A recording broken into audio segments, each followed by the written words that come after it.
cours d'un voyage à travers les montagnes des Carpates, dans une bourgade tout imprégnée de fabuleuses croyances, Franz de Télek verra ressurgir le fantôme d'une trop douloureuse passion.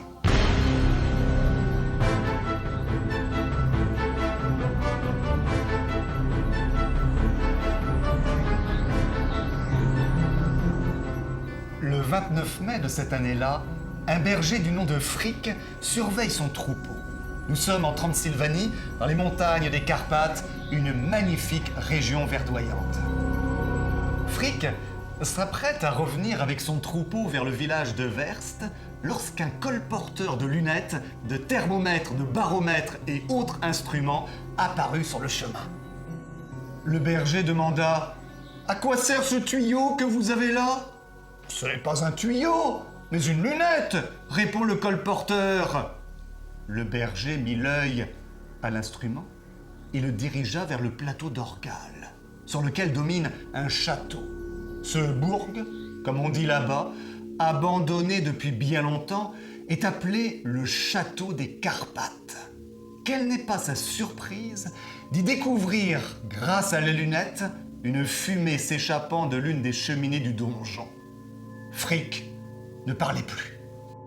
Il faut savoir que ce château déserté était alors considéré par certains comme hanté de fantômes et de revenants. Du reste, écrit Jules Verne, le Pope et le maître d'école enseignaient ces fables d'autant plus franchement qu'ils y croyaient bel et bien. Ils affirmaient, avec preuve à l'appui, que les loups-garous courent la campagne, qu'il y a des vampires, des fées ou encore des dragons cachés dans les forêts épaisses de cette région. Que l'on imagine alors l'effet produit par le berger Frick lorsqu'en arrivant sur la place du village, il annonça la nouvelle. « Mais qui a pu allumer ce feu ?» demanda une vieille femme qui joignait les mains. « Le short !» répondit Frick en donnant au diable le nom qu'il a en ce pays. L'effet de ce singulier phénomène suscita l'épouvante dans la population. Le soir même, une réunion était organisée dans l'auberge du village. Seul le docteur s'amuse à fanfaronner lorsqu'il entra dans l'auberge. « Alors les amis, c'est le bourg du Short qui vous occupe ? Oh les poltrons! Mais s'il veut fumer ce vieux château, laissez-le fumer !» Mais lorsqu'on demande à ce docteur, qui n'est qu'un ancien infirmier qui s'était affublé du titre de docteur, d'aller se rendre compte de ce qui se passe là-bas, le ton change quelque peu. C'est d'ailleurs avec frayeur qu'il entend Nic Deck, un brave et courageux forestier, proposer d'aller visiter le château accompagné du docteur. Mais c'est alors qu'une voix mystérieuse fut entendue de tous dans l'auberge. « Nicolas Deck ne va pas demain au bourg. N'y va pas, il t'arrivera malheur. » D'où venait cette voix que personne ne connaissait? Ce ne pouvait être qu'une voix de revenant, une voix surnaturelle, une voix de l'autre monde. L'épouvante fut au comble. On n'osait pas se regarder, on n'osait pas prononcer une parole. Cette nuit-là, comme s'ils eussent été menacés d'une apparition fantastique, les habitants de Werst se barricadèrent dans leur maison. Le lendemain, Nic Deck et le docteur, qui ne fanfaronnaient plus du tout, partent pour le château des Carpates. Y accéder est compliqué et épuisant. Il faut couper à travers la forêt, escalader d'énormes blocs de rochers. Enfin, après une journée harassante de marche, ils arrivent au pied du château. Tout était abandon et silence. Un campement est improvisé face au rempart. Mais à minuit, des formes étranges, éclairées d'une lumière spectrale, se mouvaient dans le ciel. On eût dit des monstres, des dragons à tête de serpent. Soudain, la cloche du village se mit à sonner. Des rugissements se firent entendre. Puis une clarté intense jaillit du donjon central. « Nic ! Nic !» s'écrie le docteur. « Regarde-moi ! Ne suis-je plus comme toi qu'un cadavre ?» En effet, le forestier lui aussi avait pris un aspect cadavérique. Puis, l'étrange lumière s'affaiblit, les mugissements s'éteignirent et le plateau d'Orgal rentra dans le silence et l'obscurité.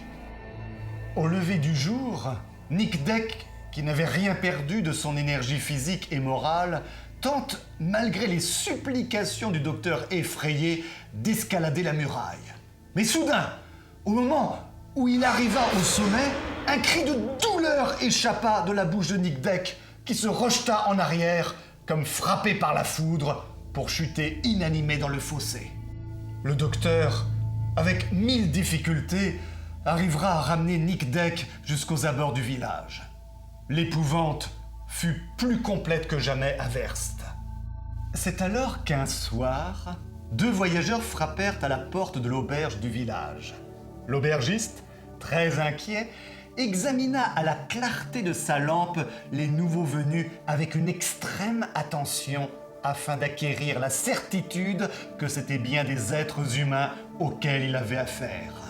Le plus jeune de ces voyageurs, d'une trentaine d'années, est un gentilhomme, le comte Franz de Télek, alors en tourisme dans la région, accompagné d'un fidèle soldat.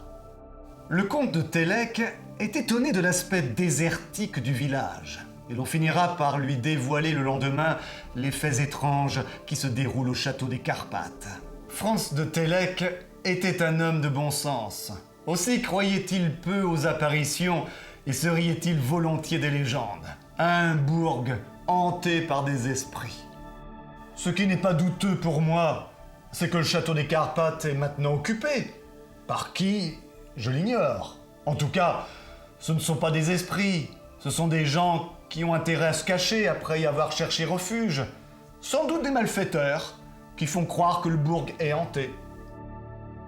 Vous ne m'avez pas encore dit à qui appartient ou appartenait le château des Carpates. À une ancienne famille du pays, la famille des barons de Gortz, lui répondit-on. La famille de Gortz? S'écria Franz de Télek. Elle-même? Cette famille dont était le baron Rodolphe? Oui, monsieur le comte. Franz de Télek avait pâli. Et machinalement, il répétait ce nom d'une voix altérée. Rodolphe de Gortz. L'effet produit par ce nom sur le jeune comte fut considérable. Il était silencieux, plongé dans des souvenirs douloureux, des souvenirs du temps où Franz de Télek était alors à Naples. C'était il y a plus de 5 ans. Le jeune comte s'était alors passionné pour l'art lyrique. Il y avait à cette époque, dans cette ville, une célèbre cantatrice, une diva dont la voix pure faisait l'admiration.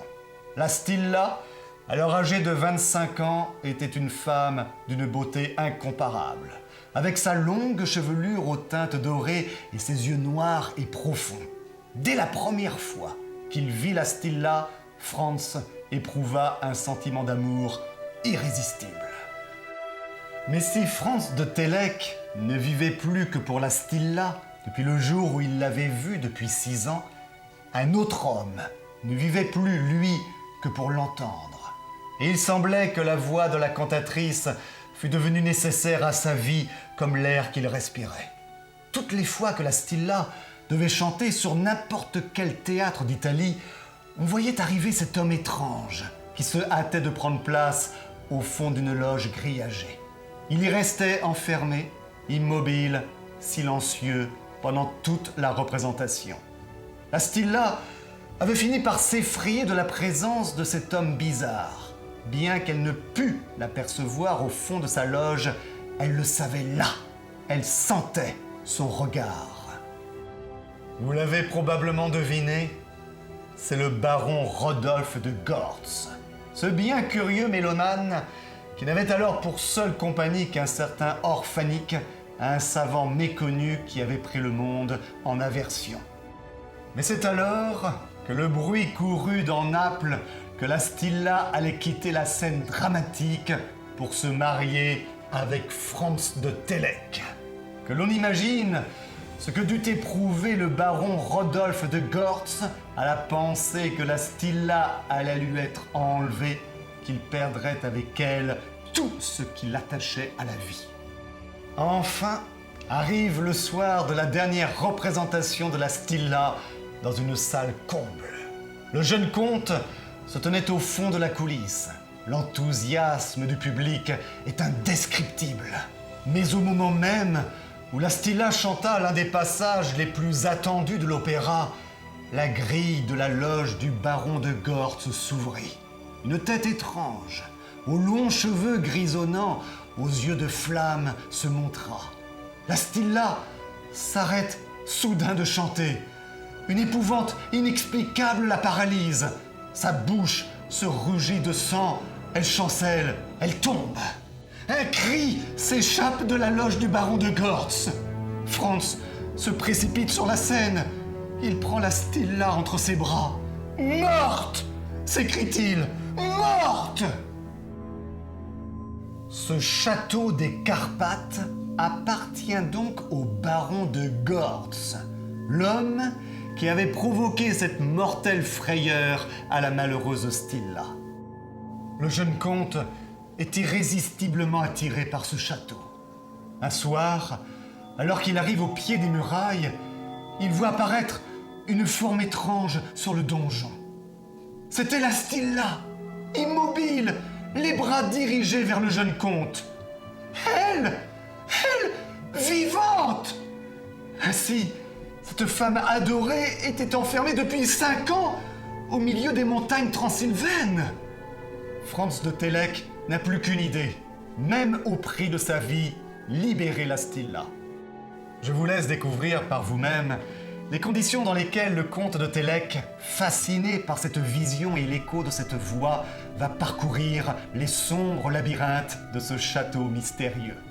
Je dois cependant vous révéler que le compagnon du baron de Gortz, le savant Orphanik, aura joué dans cette histoire un rôle essentiel en utilisant à la perfection les dernières découvertes de l'électricité pour de remarquables artifices d'optique et d'étonnants effets sonores. Toutefois, achève Jules Verne, longtemps encore, la jeune génération du village de Werst croira que les esprits de l'autre monde hantent les ruines du château des Carpates.